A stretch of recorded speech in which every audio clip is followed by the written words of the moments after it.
video of American things Europeans find weird. I'm sure there's gonna be a ton.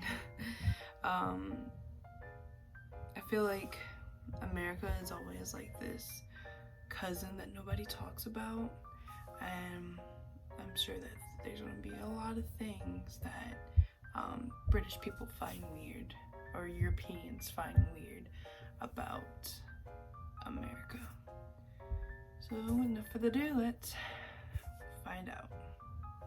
We've discussed in other shows, not everyone in the world is so draconian about tipping. In fact, in some parts of Europe, throwing a buck on the counter after receiving a cold beer would be totally insulting. In many European countries, tipping in some situations can be seen as charity. When visiting the US, many Europeans might find it weird that a waiter or waitress keeps coming back to your table. In the States, it may be seen as just good service, but to some Europeans, it could be construed as someone getting in the way of a good meal. That meal, by the way, could be about 3 times larger than many people in Europe are used to. In general, American food portions look to some Europeans like they're supposed to feed 2 people. It may also seem like an act of largesse to some Europeans when someone keeps refilling their glass of soda or cup of coffee for no extra cost. In terms of the food itself, as we noted earlier, Americans and Europeans have very different ideas about what goes with what. Pancakes for breakfast with fried chicken? Are you kidding me? Says the traveling European. And what about putting honey on bacon for breakfast? The French...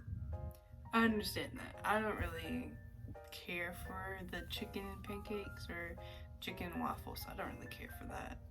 I feel like the waffles and the pancakes is like heavy enough. I don't know how you would be able to eat both, you know? So I do agree.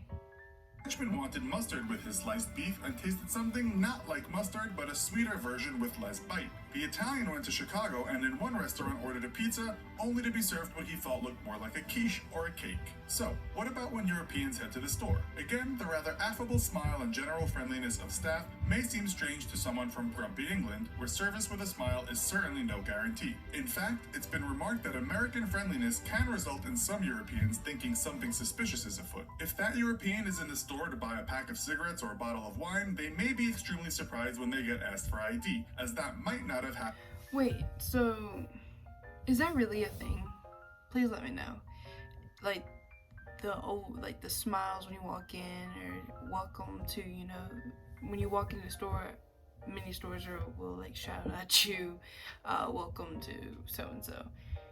I don't like when stores do that either, but it's kind of normal now, and you would think that that would be everywhere because it's all about good service, and that's how you get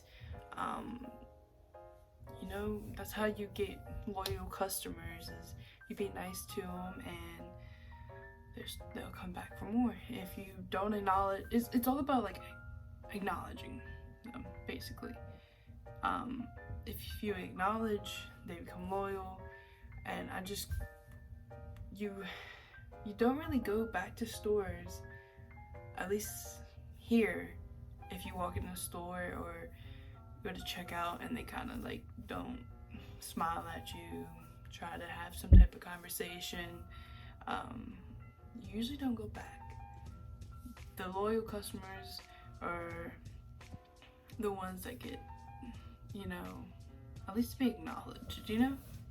Happened to them for over a decade or two. On top of Europe mainly having laxer laws on age restrictions, IDing people is not such a big deal as it is in America. Only in July this year, Oasis frontman Liam Gallagher said he was ID'd in the US after trying to buy cigarettes. He tweeted, "I've just been told I can't buy cigs unless I got ID. I'm 40 has the world gone mad?" Indeed, in his home city of Manchester, he'd probably been buying his smokes for 30 years without a problem. And then the European looks inside his or her wallet, only to see a bunch of notes that all look the same, all the time wondering how this could possibly make any sense. The good thing is, in America, you can pay with plastic just about anywhere, which is something many Europeans are still not used to. They may also... Yeah, that getting ID'd is every age, even if, you know, you have gray hairs and wrinkles and you're obviously over, well, now cigarettes and alcohol is over. You have to be 21 and over. But Americans still find that weird about Americans. It's still a thing. Like when people get ID'd or go and buy cigarettes or go buy alcohol, and you can tell that they're over the age 21. and they still have to get ID, and they even cause chaos because they're like, no, obviously I'm not 21. So that's even, Americans even don't like the ID stuff.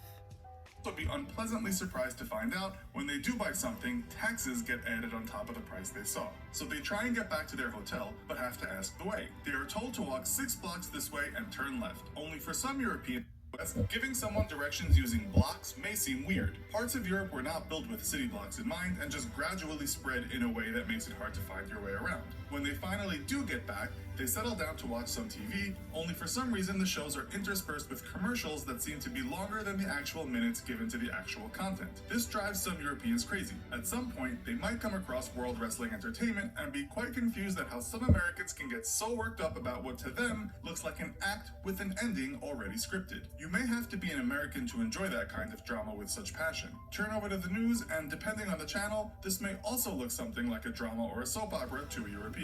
They may easily believe they are watching a news satire. One of the great things in America, though, for some Europeans at least, is the fact That's a new one. I didn't know about the block stuff. It's like 2 blocks down. Even though I don't live in the city, I still, like, if somebody says, it's about a block away, I still know, around, like, how far is a block. That's the one I didn't know. Also with commercials, I don't know how long, European commercials are, but Americans are so long. Like, they literally almost is half of the show, it seems like. I was just watching a movie, but it was on like regular cable, and like you would get into the movie and then it cut off to a commercial for like 5-10 minutes, it seems like, and you kind of just lose interest in the movie because you sat there watching commercials. So that makes sense, you know. That some things are open 24/7. Can't sleep? Just go out. Shopping hours are relatively quite restrictive in many European nations, but in most places in the US or near a big city, there is always something to do or buy in the middle of the night. In Europe, the BBC reported that London, England, and 6 cities in Spain were the better 24-hour cities. Now we'll visit the sensitive issues of religion and patriotism. World Atlas puts America. So that's another thing I didn't know. I wouldn't say many, but a lot of stores are 24/7, and fast food restaurants are 24/7 hours. Walmart, at least some Walmart, I know some do close, but like Walmart's open 24/7. McDonald's, certain Taco Bell, certain fast food places are also 24/7. Then you have like convenience stores, gas stations that are also open 24/7. So anytime you need to go get something, a lot of times you can go get it no matter what time of day it is. You don't have to wait until the next day.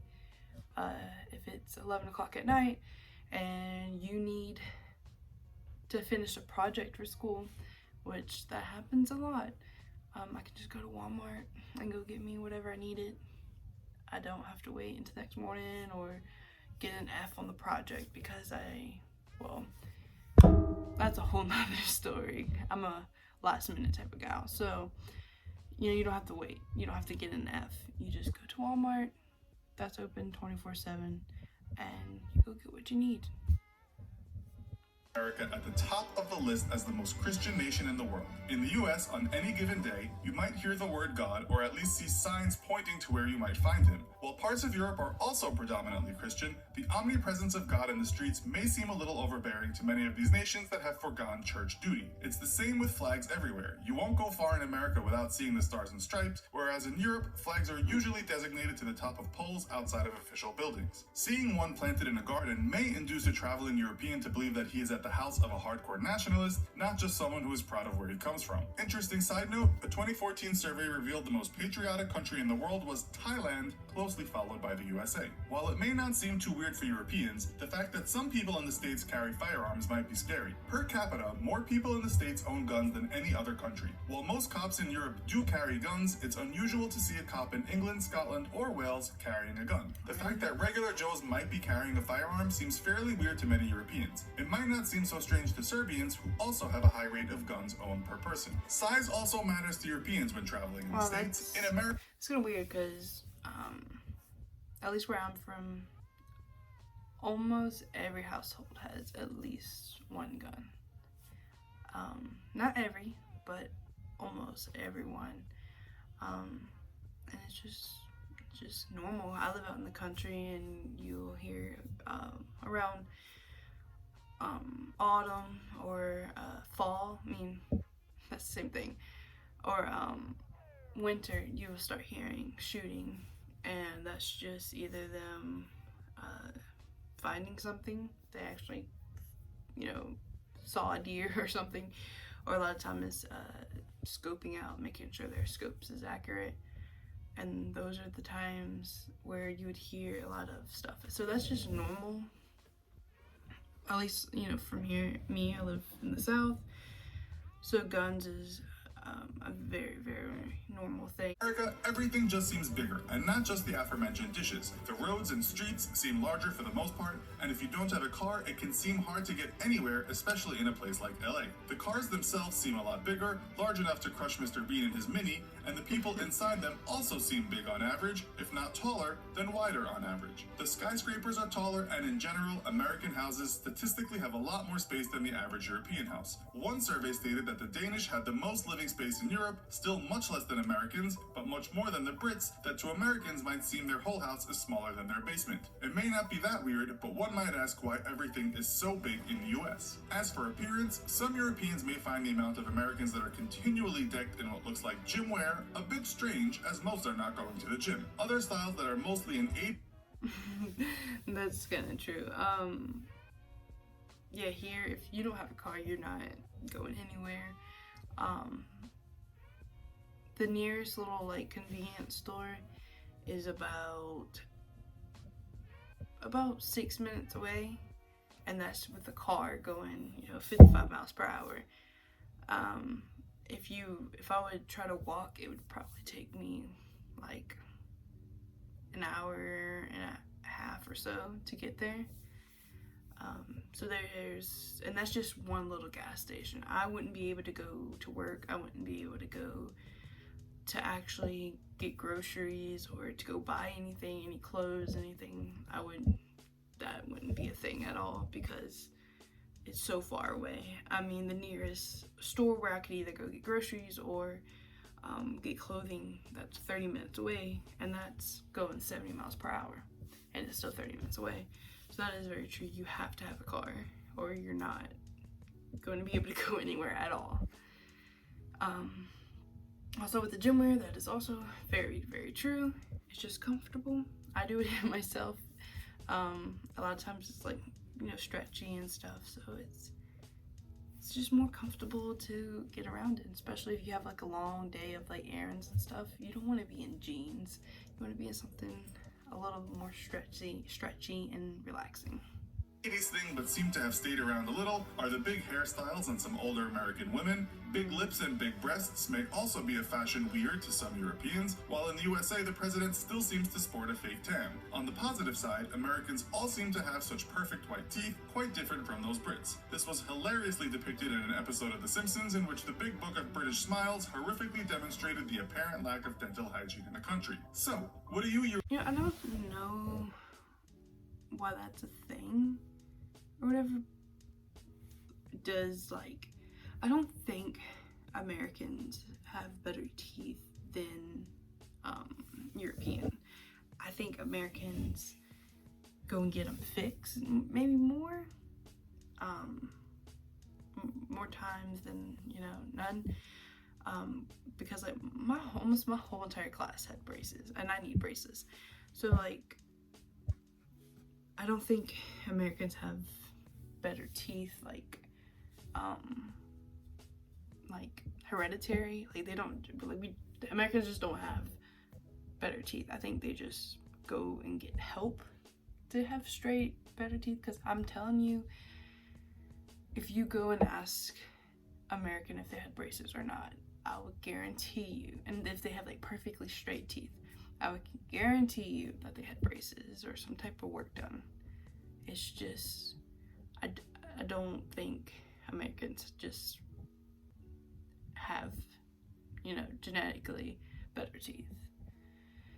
But that was the end of that video. That was fun. I did learn some new stuff. They did mention about taxes, which I would also love if America jumped on. Having, you know, if this is $2.65, I would love to go to the cash register and also pay $2.65. But at the same time, I do get why, because taxes are different everywhere. Literally every state is either more or less, every county or parish is more or less, town, you know, everything, every little like district is better, has more or less taxes than the other. But it would be nice to actually have it where you can actually calculate it all, because often you don't know, if you go to a certain city, you don't know automatically their tax bracket.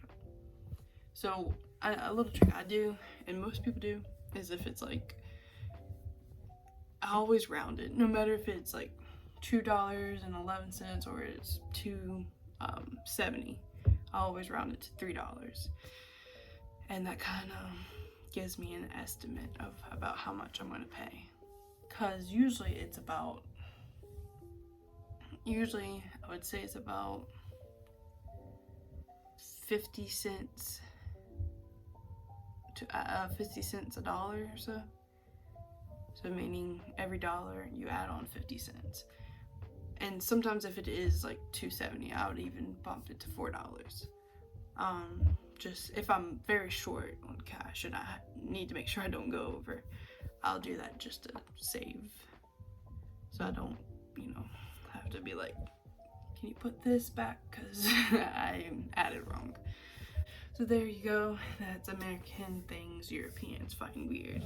It's really cool to see, you know, a different side of, you know, what people think of things that I've, you know, grew up on, and you kind of lose, you don't really realize the difference, or that is weird or anything about that. So that was really fun, and we have more coming, so stay tuned.